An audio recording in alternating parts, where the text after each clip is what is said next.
Saudara, bagaimana kuasa Sambo mempengaruhi Hendra dan Agus serta anak buah lainnya? Kita bahas bersama pakar hukum pidana Firman Wijaya, bergabung juga mantan Wakapolri, Komjen Purnawirawan Ugro Seno. Selamat malam Pak Firman, selamat malam Pak Ugro Seno. Selamat malam. Saya ke Pak Firman Ya. lebih dulu. Pak Firman, kalau Ya. kita lihat bagaimana keterangan saksi yang berubah-ubah dari proses penyidikan sampai kemudian keterangannya di persidangan. Dan nggak cuma satu saksi yang berubah-ubah, tapi juga beberapa saksi, Pak Firman. Ya, pertama tentu kita perlu memahami ya kenapa seseorang mau memberikan keterangan sebagai saksi. Ada beberapa literatur yang menunjukkan itu, Mbak. Yang pertama adalah vanity, bisa saja dia mencari muka di depan publik. Kedua, fear, dia bisa saja takut. Yang ketiga, bisa saja dia goodwill, dia itikat baik. Ya, nah 3 kriteria ini sebenarnya bisa diukur. Apakah saksi atau keterangan saksi itu bisa dipercaya atau tidak? Ya sebenarnya gonta-ganti keterangan, ya berubah-ubahnya keterangan. Itu apa yang disebut dengan behavioristik, itu perilaku saksi bisa dipercaya atau tidak keterangannya, itu ada rujukan, ya ada rujukan yang bisa dijadikan pegangan. Pertama adalah keseharian saksi, ya, kemudian bagaimana saksi menjalankan tugas-tugasnya, terutama aspek-aspek yang berkaitan dengan kepercayaan publik. Nah, di sini saya juga ingin mengkaitkan dengan soal gimana mengukur perintah tadi ya, kalau tadi disampaikan karena hubungan atasan dan bawahan. Ya. Ada konsep yang namanya Amtelik Bevel itu ya Mbak ya. Mengukur perintah jabatan itu apakah semua perintah jabatan itu adalah perintah yang sah atau enggak. Ini common sense berlaku sebenarnya. Setiap perintah publik itu, perintah jabatan itu masuknya pada wilayah publik Mbak. Bukan pada wilayah privat atau kepentingan yang bersifat pribadi. Ini cara menalar dan menakar sebuah perintah itu sah atau tidaknya. Kemudian kedua, hubungan hierarkis. Sebenarnya dari prinsip apa yang saya sebut Amtelik Bevel tadi di dalam pasal KUHP itu sudah ada rujukan operasionalnya bahwa perintah itu hanya bisa dilaksanakan sepanjang tidak melanggar hukum, ya. Dan itu memang masuk dalam wilayah kedinasan. Jadi ukurannya sebenarnya pada public ref, pada hukum publik, bukan pada wilayah privat, wilayah pribadi-pribadi atasan atau perintah jabatan karena pribadi pejabat atasannya. Ya, sebenarnya ukurannya common sense saja kok itu. Oke, jadi, Pak Firman, tapi kalau menurut saya, gimana Mbak? Kalau dalam hukum acara pidana dengan berbagai keterangan saksi yang berubah-ubah, bagaimana hakim kemudian bisa menjadikan ini sebagai bahan pertimbangan vonis? Sementara kalau misalnya kita dengarkan misalnya nih, Susi saja yang bukan dari kepolisian, itu hakim sudah menyatakan bahwa kamu banyak bohongnya. Tapi kemudian kenapa keterangan Susi masih penting juga untuk didengarkan di persidangan? Ya, bahwa keterangan saksi ada prinsip no witness no crime, Mbak. Dalam prinsip hukum pidana itu kalau nggak ada saksi, ya nggak ada kasus pidana. Maka itu menempatkan saksi, sekalipun potensi rawan keterangan saksi itu demikian terlihat, dia bisa berubah-ubah, tetapi dia ditempatkan pada nomor wahid ya. Jadi keterangan saksi itu menjadi alat bukti yang paling utama. Nah, karena dia sifatnya prima evidence, ya bukti yang paling utama, maka kecenderungan memang kesaksian itu harus dikontrol, ya apa yang dikatakan, apa yang diketahui, ya apa yang dialami itu adalah berlandaskan kepada sumpahnya, pada keyakinannya bahwa apa yang tidak hanya dia berhadapan dengan sekedar memberikan keterangan di hadapan yang mulia, tetapi dia lupa bahwa ini ada ada pertanggungjawaban spiritualnya. Itu yang pertama. Kemudian kedua, pada akhirnya sebenarnya minimum evidence itu tidak melulu hanya mengandalkan mau satu saksi atau mau 100 saksi, itu kan nilainya hanya satu alat bukti. Hakim bisa menggunakan alat bukti yang lain. Kebetulan kalau saya melihat dalam perjalanan kasus ini, testimonial evidence, nilai kesaksian-kesaksian itu akan diukur dengan real evidence, dengan fakta-fakta atau bukti yang sebenarnya. Misalnya kalau kaitan dengan CCTV, ya kaitan dengan digital evidence-nya, bukti digitalnya. kemudian kaitan dengan saksi-saksi kalau ini berkaitan dengan satu peristiwa, ya artinya real evidence ya, bukti yang nyata apa. Kalau di situ misalnya ada penembakan, ya nanti akan dipastikan antara residu, antara balet atau anak peluru dengan senjatanya, apakah itu cocok dan itu milik siapa. Nah ini scattermind ya, cara hakim akan berputar ya, dia akan melakukan semacam investigating judge. Jadi sekalipun ada kerawanan di wilayah saksi yang labil keterangannya, katakanlah begitu ya, potensi berubah antara berita acara dan sebagainya, tapi pola investigating judge yang dilakukan hakim ini, termasuk, maaf nih kalau saya sampaikan pada hari ini, seperti yang saya pernah sampaikan pada waktu yang lalu, bahwa kecenderungan surat dakwaan penasihat hukum mengajukan eksepsi, keseluruhannya ada kecenderungan hakim memiliki rasiologis yang sama untuk menolaknya. Kenapa demikian? Karena ini model dakwaan jaring laba-laba, kalau saya boleh mengistilahkan, yang sulit ya lolos dari jeratan model dakwaan kombinasi semacam ini. Pak Firman, kalau kemarin Romer ini kan sempat menyatakan di sidang ia takut sama Verdi Sambo. Sekarang ditegaskan lagi, sekarang Arianto yang kemudian menyebutkan tidak ada anak buah yang berani dan pernah melawan perintah Sambo. Ini kan menunjukkan kuasa Sambo begitu besar. Bagaimana kemudian relasi kuasa ini bisa dipertanggungjawabkan di persidangan ketika seorang anak buah tidak bisa melawan perintah atasannya? Ya. Tadi saya sudah memberikan batasan bahwa perintah itu adalah terkait dengan wilayah publik, dan keabsahan perintah itu ya ada terkait dengan perintah kedinasan. Di luar itu adalah bukan perintah. Nah, kalau ini kemudian dikaitkan dengan peristiwa misalnya perusakan atau tindakan atau perintah mengambil DVD, merusak CCTV secara nalar, menakar dan menalar dan menakar peristiwa atau perintah semacam itu, mestinya common sense ya, akal sehat itu sudah harus bermain. Sebab kalau tidak, ya para saksi akan berhadapan dengan skenario kejahatan yang namanya kejahatan berkomplot, atau yang sering disebut sebagai delik konvergensi. Delik konvergensi itu adalah sebuah kejahatan atau tindak pidana yang pelakunya tidak mungkin satu orang. Baik. Jadi polarisasinya menggunakan stair system, Mbak, seperti anak tangga. Tangga satu dari yang terbawah pangkatnya naik, kemudian tangga kedua, naik tangga ketiga, dan seterusnya. Ya, sampai pada yang tertinggi. Inilah yang menurut hemat saya bisa terjadi di dalam cara hakim melakukan investigating judge, sehingga para saksi pun mungkin saja dia berubah keterangan-keterangannya bukan saja karena tadi ketaatan kepada perintah, tapi kemudian common sense-nya berpikir, ini kalau kemudian arah pemeriksaan ini menuntut pertanggungjawaban setiap tindakan, maka common sense-nya bekerja. Nah, pada posisi semacam ini para seringkali menjadi labil. Gitu. Ini yang akan saya tanyakan. Keterangannya berubah dari perintah, kemudian melawan perintah itu atau menolak perintah itu. Ini akan saya tanyakan ke Komjen Purnawirawan Ugroseno, mantan Wakapolri. Pak Ugroseno, selamat malam, sudah bergabung ya Pak? Malam Pak Ugroseno. Iya, malam Pak Firman. Pak, ini yang tadi saya tanyakan ke Pak Firman, saya mau tanyakan ke Bapak. Bapak di salah satu laman online sempat menyatakan bahwa ada tradisi di kepolisian takut dengan atasan. Ini terbukti di persidangan Verdi Sambo. Beberapa saksi di penyidikannya beda, di persidangannya beda. Bagaimana kemudian Pak Ugro melihat ini? Ya, sejak awal pengalaman saya selama dinas ya. Jadi kalau perintah pimpinan itu tidak dilaksanakan dan menurut kita perintah itu bertentangan dengan undang-undang atau peraturan-peraturan kepolisian yang ada, ya risiko harus diambil. Kalkulasi risiko yang terbaik, kalkulasi risiko itu harus diambil.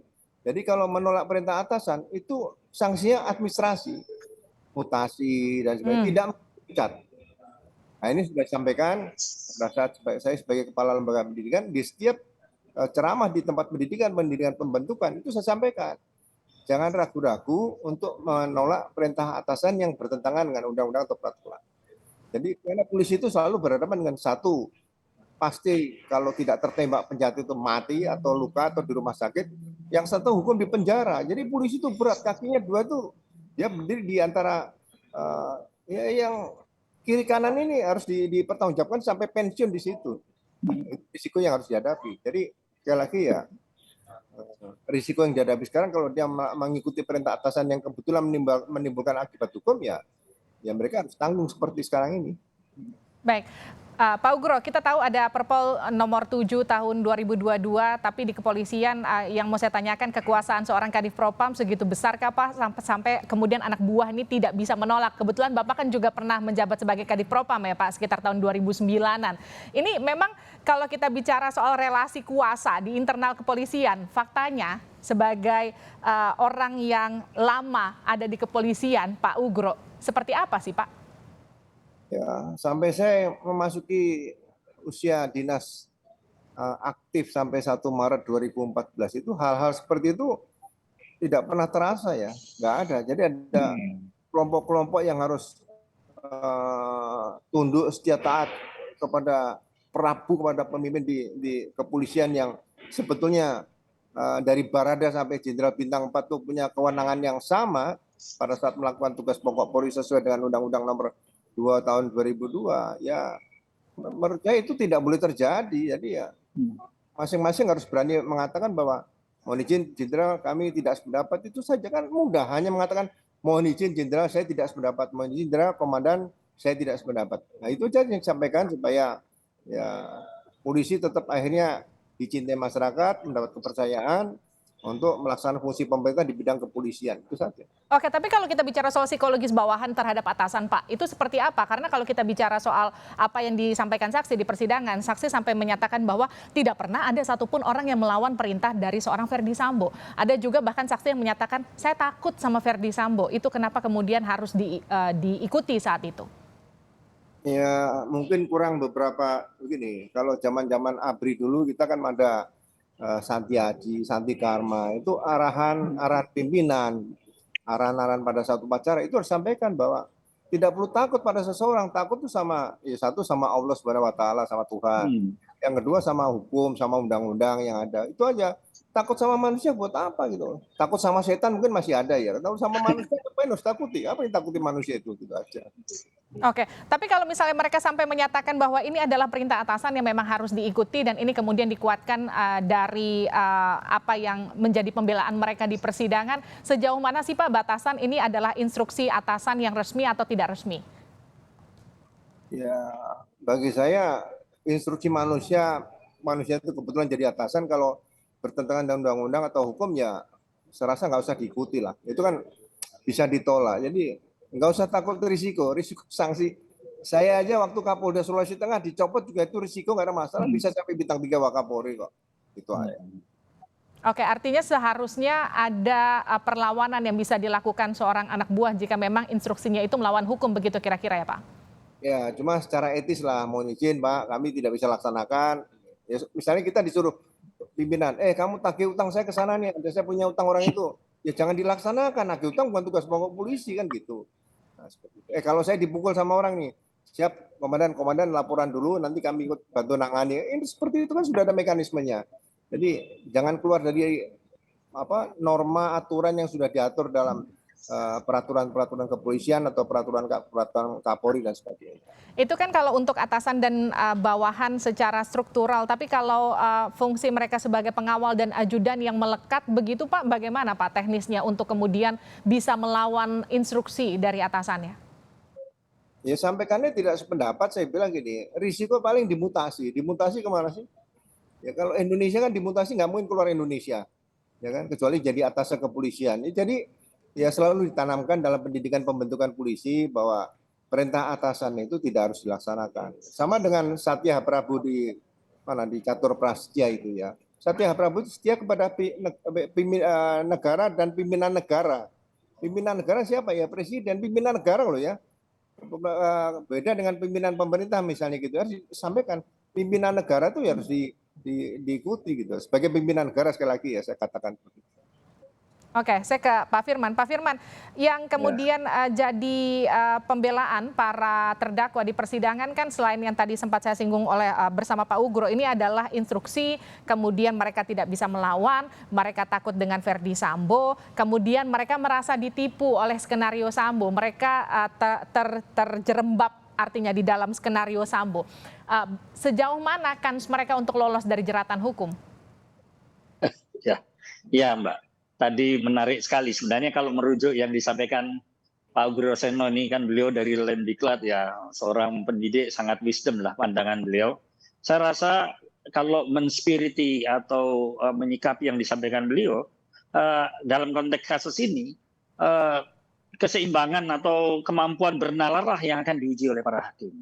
Sejauh mana pendayagunaan kepatutan itu yang saya sebut common sense seperti yang dicontohkan oleh beliau, ya kalau itu perintah itu bersifat tanda kutip manipulatif ya terhadap kewenangan atau kekuasaan jabatan, saya rasa itu konsekuensi yang ya menjadi pilihan rasional.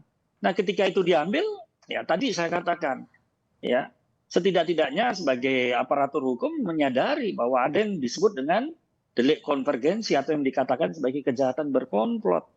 Ini yang saya katakan model sangkaan atau dakwaan yang agak sulit untuk bisa lolos dari seperti ini, apalagi kalau hanya dengan satu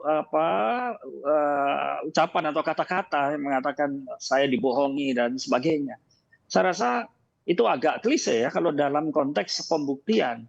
Yang paling penting adalah bagaimana aspek transfer mens rea kalau saya boleh istilahkan ini bisa saja gitu. Dalam pandangan penegak hukum termasuk hakim melihat, loh ini kok jadi satu rangkaian sikap, misalnya tidak berani menolak dan kemudian seperti yang disampaikan Pak Ugro Seno, ya mestinya kan siap kemudian ini ada pasal yang melarang ini, kira-kira semacam itu satu hal yang bisa dihindari. Tapi kalau sudah seperti ini, saya mengatakannya ya dalam beberapa pertanyaan rekan-rekan media ya kejahatan atau dimensi tindak pidana konvergensi itu pasti pelakunya nggak satu orang. Nah, step anak tangga ini akan dimulai ya, mulai dari kita lihat saja dari kesaksian hari ini ya, para ajudan, para staf kan dimulai dari yang paling rendah maka sampai kepada atas. Nah, nanti di mana controlling mind-nya? Kalau tadi dikatakan adalah ini tidak mungkin dibantah dan sebagainya. Itu menunjukkan dominasi atau controlling mind-nya Pak Verdi Sambo. Tapi pada sisi lain tadi ada rational choice, ada pilihan yang rasional tadi yang disampaikan oleh Pak Ugro Seno. Mestinya kan sebagai prajurit yang sudah terlatih ya tahu di mana bersikap walaupun mungkin ada bias karakter karena persoalan ya kultural yang belum tuntas. Tetapi kan ini berkaitan dengan persoalan apa? Ini kan berkaitan dengan persoalan hukum yang warnanya ya hitam putih menurut saya.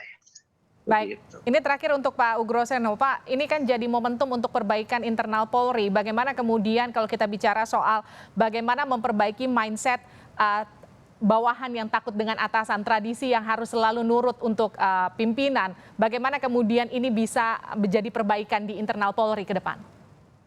Ya, saya pikir peran pengawasan Propam itu selalu saya sampaikan. Propam itu kalau bisa dipimpin bintang 3 dan yang tugas di Propam itu jangan pindah-pindah. Itu pertama. Yang kedua, ini kesempatan kalau misalnya suatu saat pimpinan memerintahkan dan bawahan itu menyatakan kami tidak bisa melaksanakan karena bertentangan dengan undang-undang atau peraturan yang ada. Mohon izin, jenderal, mungkin komandan tidak bisa kami laksanakan. Kalau ini nanti anggota tersebut dihukum oleh pimpinan, anggota bisa lapor ke Propam. Propam nanti ada sidang kode etik, dibuka aja. Jadi sebetulnya dengan lahirnya polisi berpisah sama TNI, kemudian kita berdiri sendiri dan sudah ada kepropaman, ya kan? Ini kan suatu kemajuan yang luar biasa. Nah, fungsi Propam ini berdayakan maksimal. Propam itu harus berfungsi semacam penyelamat ya organisasi, ya manusia, masyarakat, ya anggota Polri sendiri. Jadi memang berat fungsi Propam. Jadi ke depan nanti pelajaran Propam ini, pengetahuan Propam harus diajarkan di awal pendidikan pembentukan. Oke. Kalau sudah lolos, baru mereka tahu hak-haknya dan kewajiban sebagai anggota polisi, apa yang boleh dan tidak boleh, baru mengikuti pelajaran profesi-profesi kepolisian lainnya. Itu menurut saya yang mungkin harus dirubah. Mudah-mudahan Pemdik bisa mendengarkan ini ya Pak Riko ya, kira-kira gitu. Baik, dan yang penting juga bagaimana kemudian kasus ini bisa jadi pelajaran bagi para personel kepolisian untuk kemudian bisa memilah-milah mana instruksi yang harus diikuti, mana yang kemudian bisa mereka pertimbangkan sesuai dengan nalar karena beresiko dengan bertentangan dengan hukum. Terima kasih pakar hukum pidana Firman Wijaya, terima kasih juga mantan Wakapolri Komjen Purnawirawan Ugro Seno, terima kasih Pak Ugro, terima kasih Pak Firman telah bergabung bersama kami di Sapa Indonesia Malam.